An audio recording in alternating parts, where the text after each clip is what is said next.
and haven't had a chance to weed through the specific details, but the U.S. government, the administration just announced a series of new targeted sanctions against Burmese officials who have played a part in genocide and crimes against humanity. So those are the sorts of things that we do try to recommend when there is a clear path. We do try to encourage as much as possible and to discuss that with the administration. So we were thrilled this morning to see those new targeted sanctions.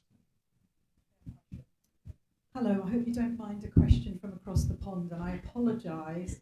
I missed most of the presentation. I've only come in on the Q&A. I'm one of the journalists that feeds into your database. My name's Julia. I used to work for the BBC. I left the BBC 10 years ago to focus on this issue, religious freedom, globally. How do you update your profiles that are online? How quickly do you do that? I have a particular case. I worked in Pakistan for a year.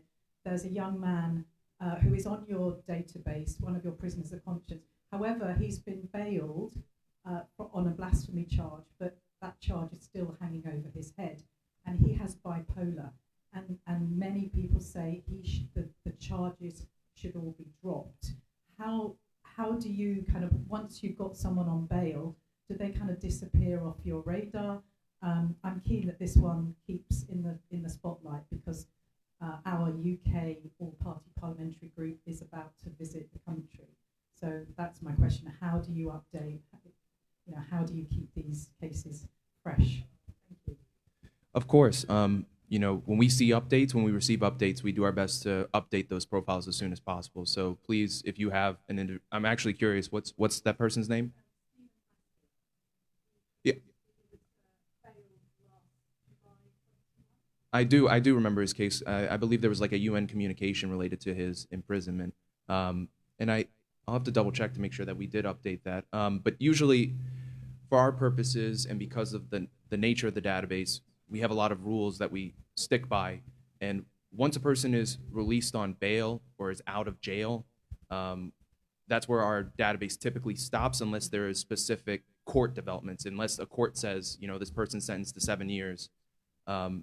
We try to update this as soon as possible, but we specifically cover detention, imprisonment, house arrest, torture, forced renunciation of faith, and disappearance. And so once that individual doesn't fall within those categories, that's where we stop.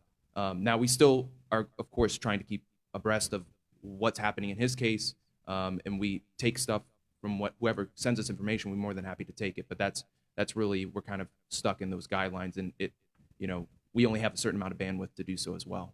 So, I have a question regarding. We know that NGO and advocates submit information of cases to USCIRF. I assume you have an independent way of verifying those veracity. That's my first thing.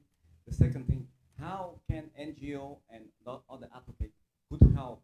For example, some cases you mentioned here, especially one case in Vietnam, Nguyễn Bắc Truyền, who was there, in 2017. So what else besides submitting new cases? How can NGO and advocates can help further those cases? Thank you. In terms of vetting, we receive information from NGOs. We want to make sure that our partners are trustworthy. That's one big thing. But we also try to re-verify that information with media reporting, contacts in other places. Making sure that we're seeing a similar line of facts is really important. And what was the second part of your question? I apologize.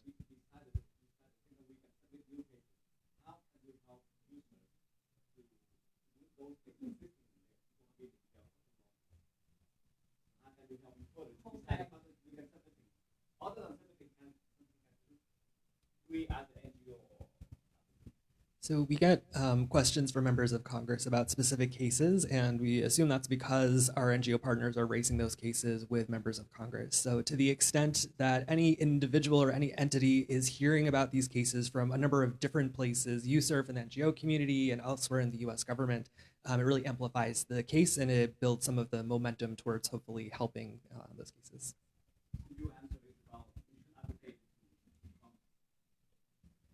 I think it's helpful when we're hearing it from lots of different places, and so NGO communities are uniquely positioned to do that well. Good morning. How are you?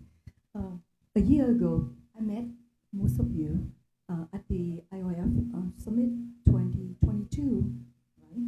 After that, we spoke a few times, and the community, TNM community, was lucky to be on the list of prisoner of conscience.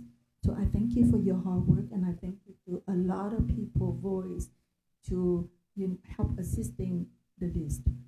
This year, I just want to inform you, I have been continue communicating. As you know, I travel to Indonesia. You have heard Geneva. I just want you to know my intention in the future, from now in the future, is to continue to learn. Also, I have spoken to Katrina Dantas briefly. My intention is to meet with her, and she said after the summit, then email her, and she set up an appointment, more likely with her staff, but we can get our voice in here in her foundation. On top of that, I met with this meeting. I met with my governor Rubio office. So we put something on the table. I don't expect for all of you to go out and put fire on the database that you share today. I know the priority might not be my community. So the priority is to be coming from me to take that first step. So I'm starting that this summit and last year, and I thank you.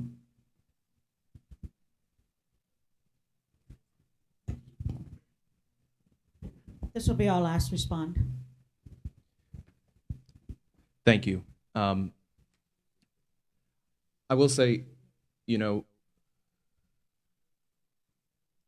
database contains a lot of aggregate information. And this presentation, specifically mine, was about the aggregate of it all.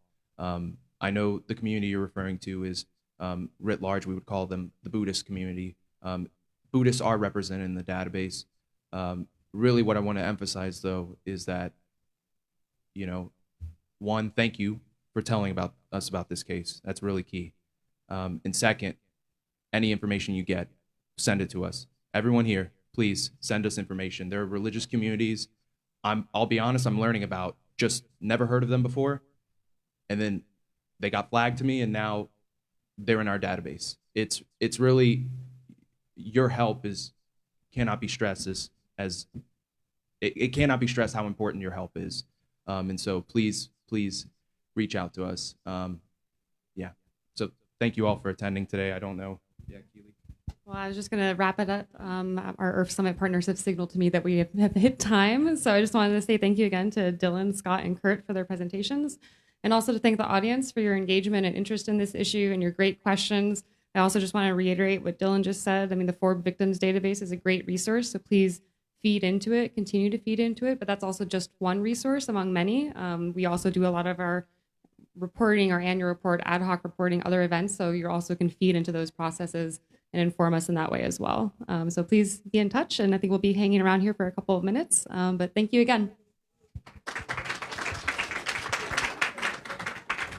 Thank you, everybody. Lunch is next, so this room is free. If anybody would like to have any discussion, you're free to do so. But can we get a picture of our panelists real quick, please? If you don't mind, the 4 panelists, if we could get a picture of them first, that would be great. I have my phone here. All right. Dylan, we're just waiting on you. We'll get you all first. Sorry. That's all right. Not forget my jump. Victoria, you can take my phone. Here, take my phone. Come on. Yeah, wait for them. Good. We'll get you Ready? first. Thank you so much. Yeah, hold on. And see one in there. And I am next.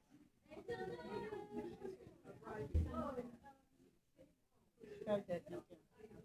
I'm going to stand on the side and I'll take the spot. If anybody have any questions, y'all free to come. This room will be clear.